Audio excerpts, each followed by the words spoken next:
Oh, sorry, I didn't see you there. You weren't supposed to see me doing that. My name is Dr. Catel. Welcome to Basic Nigerian History, where you're going to be learning about the history of Nigeria all the way from the very first settlers to the present day. Now let's begin. But why? Eh? Who said that? Is it you? You this girl. Listen, let me tell you something about history. History is not just for the past.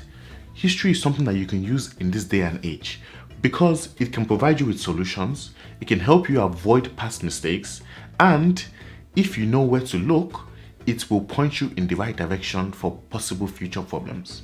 Let me give you an example. If, say, you lived in a country where everything was rubbish, the leaders were rubbish, the inequality gap was high, things were not looking good for the majority of the population because everybody was poor, and you thought to yourself, things can never change, you would be mistaken, because if you looked into history, you might find someone that was in your exact same situation and they changed things. If you were able to learn about how they did that, then maybe your own situation could be better. Who knows? Only God knows. So my aim as a doctor, philosopher, teacher, and all that. Wait, do you know that I have 23 PhDs? Do you know how long it takes to get 23 PhDs? Can you move on, please? We didn't come here to learn that. That doesn't matter. They must know how great I am. I've done a lot of studies. No, but there's only 10 minutes. Okay, but I must teach them now. My aim as a Nigerian, a philosopher, a teacher, a doctor, and all the amazing things that I am, is to acquaint Nigerians all over the world with their history in a fun and easy to understand manner. So that's what I'll be attempting to do. We'll be splitting these episodes into 10-minute videos, releasing them weekly, letting you guys know about Nigerian history. But let's continue with today's lesson. We will begin in prehistory.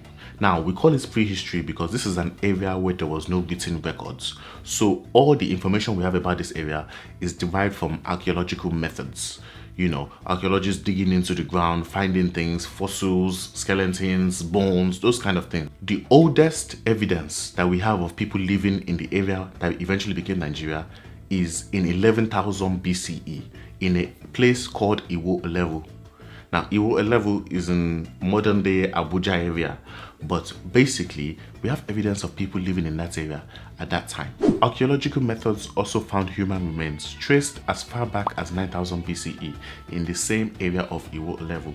Around 4000 BCE, there is archaeological evidence of humans in that area using ceramic and microlith industries. Now, when I say microlith industries, I mean like these tiny little stones that they will put at the tip of arrows, like arrowheads, or they will use for delicate, intricate working. Now this shows that technology was improving. Around 4000 BCE, those ceramic and microlith industries were happening. And at the same time, hunting and gathering gave way to subsistence farming.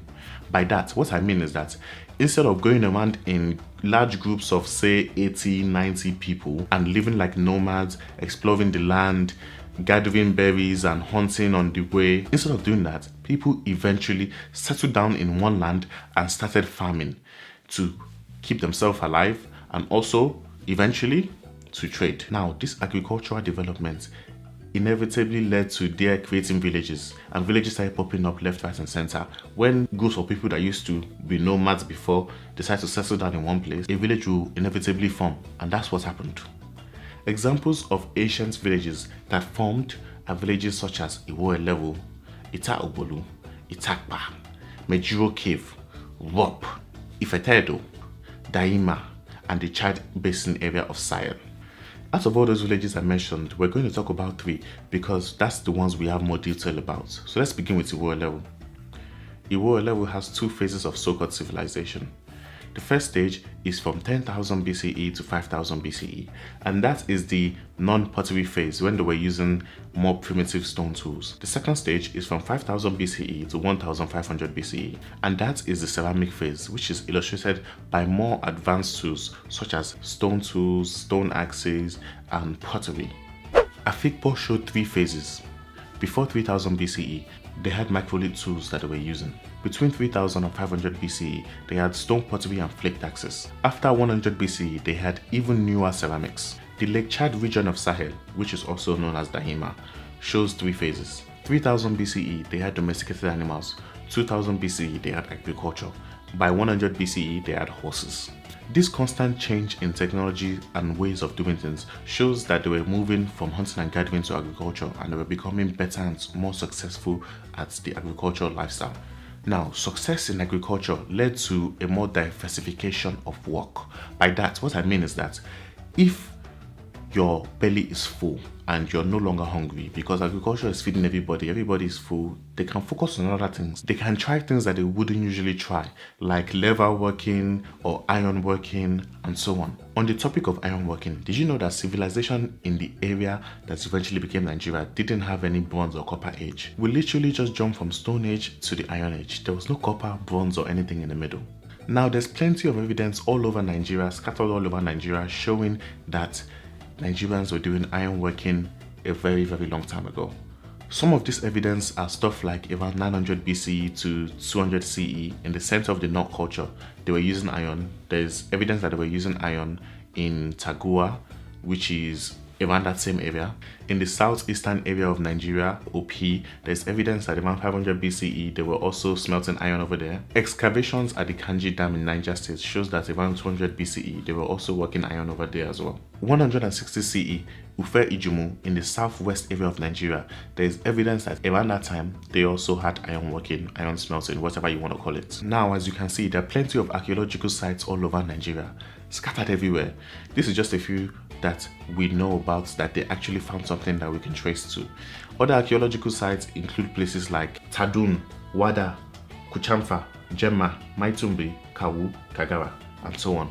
These developments in agriculture inevitably led to the villages forming decentralized states, and even some of them forming centralized states. However, some villages remained loosely constructed and decentralized all the way until the British eventually came. Examples of this are the Igbo, the Isoko, the Iwobo, the Ibibio, and the Tiv people. All these people kept their decentralized states all the way until the Europeans came to West Africa. On the other hand, we have villages that eventually became large centralized states and became empires like the Hausa Kingdom, Kanem Bono Empire, Oyo Empire, Benin Kingdom, so on and so forth. Nations in the savannas typically became empires and prospered. This is because of things like land. Their land allowed for crop cultivation. They could plant crops in their land and survive on it. The atmosphere allowed for animal husbandry, so they could raise animals, and this allowed for better transportation, which meant that their trade could be better.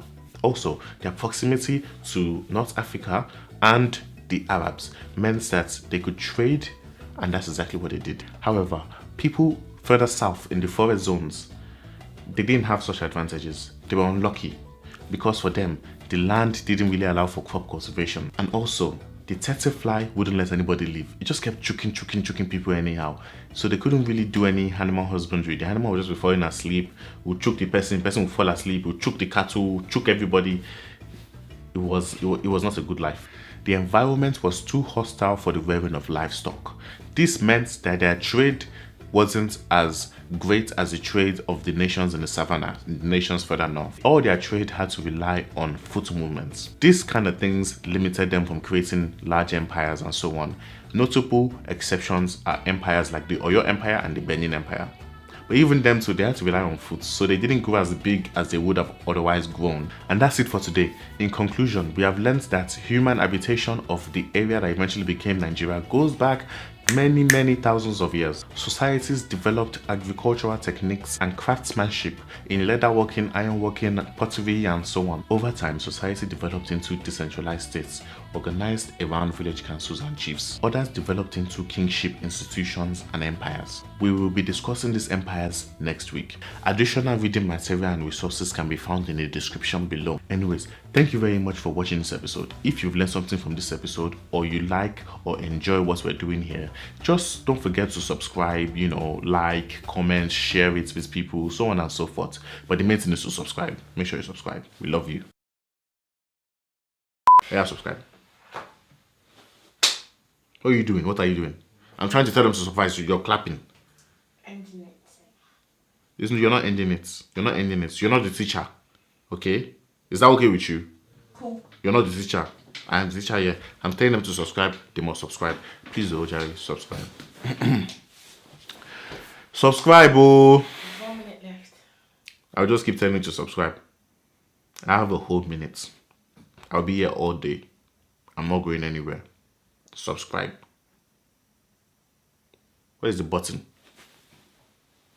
Subscribe. This button is down here. Subscribe. Move it that way. Subscribe. A little bit of see. Yeah. Subscribe!